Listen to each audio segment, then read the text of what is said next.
I've just been using this 1950s Voigtlander camera to shoot images over the summer. Is it any good? Well, keep watching to find out. And stay tuned till the end to see the images from the camera.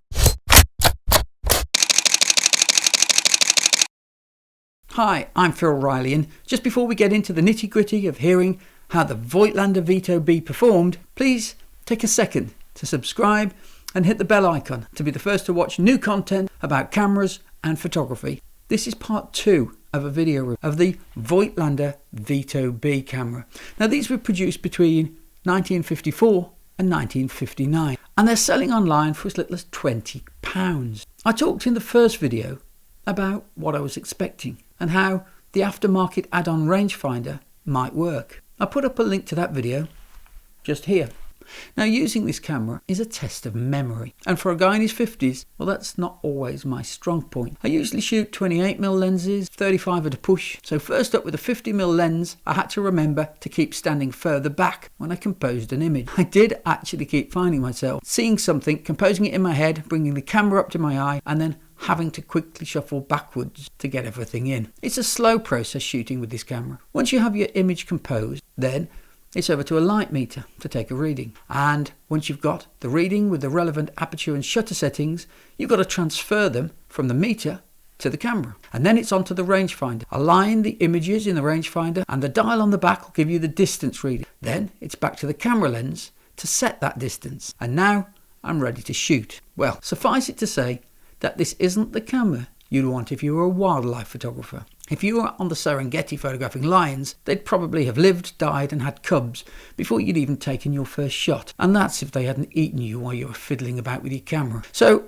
action camera, this is not. The maximum shutter speed of 0.03 of a second was painfully slow in bright conditions. And what about that colour scope R lens? Well, I tested the camera alongside a vintage Leica and a more modern Fuji X10 digital compact. The Voigtlander was noticeably unable to kick out the same kind of detail as the others. But then again, the results did have a certain quality that just isn't available on the digital. The image wasn't out of focus, it just lacked detail, clarity, which is a very different thing.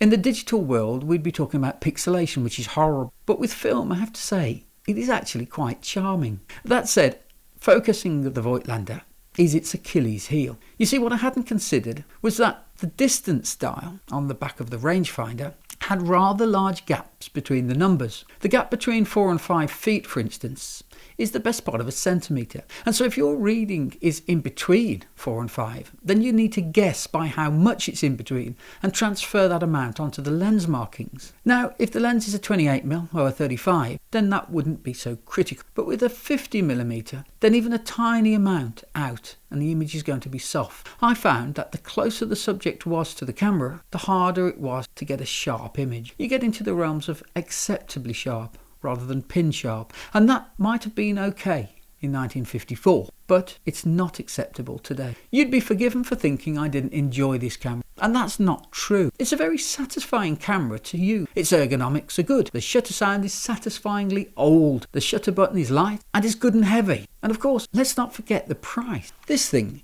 is cheaper than a round of drinks. But I'll hold my hands up and I'll say I did struggle with the time it takes to take a picture. And I don't like focusing and then not seeing the focus. I'm a people photographer. I like capturing the moment, working quickly and spontaneously, and that is not the strength of the Voigtlander. So, what would I recommend this camera for? Well, it has focusing problems that are most irritating at close quarters. Not a problem at all on infinity. And in fact, no need for the rangefinder attachment over 50-60 feet. It would be a great landscape photography machine, and the lack of detail from the lens will mean even more of that lovely old school grain coming through on your sky. The lens does suffer from some vignetting, but on landscapes, I can put up with that. Let's remember, this camera costs £20, and I am comparing it to cameras costing thousands. It will give you some images that are different. There's something about them that are different. Something about this lens that gives images that have an aged feel. Time to take a look at some of the images captured with this camera. See what you think.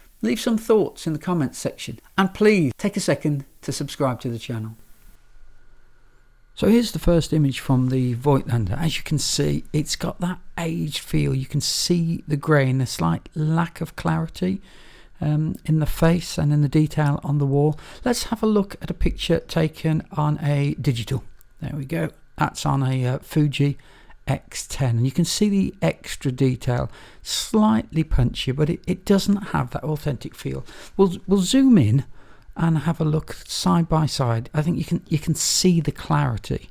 Now the digital is biting, but there's something about the grain on the Voigtlander. Here's a country scene taken with the Voigtlander.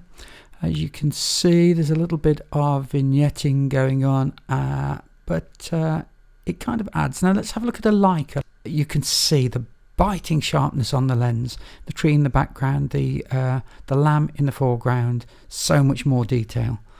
There we go.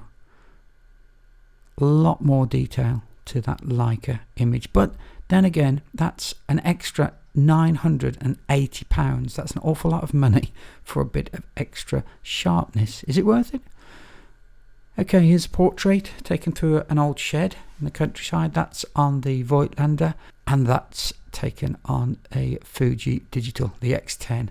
Much sharper. Can you see the extra light that it's picking up in the foreground? That wasn't in the Voigtlander. It wasn't picking up that light. So zoom in again, and you can see the grain that Voigtlander is picking up, the sharpness of the digital, particularly when you look at the hedges and the trees in the background. On the digital, they're very clear.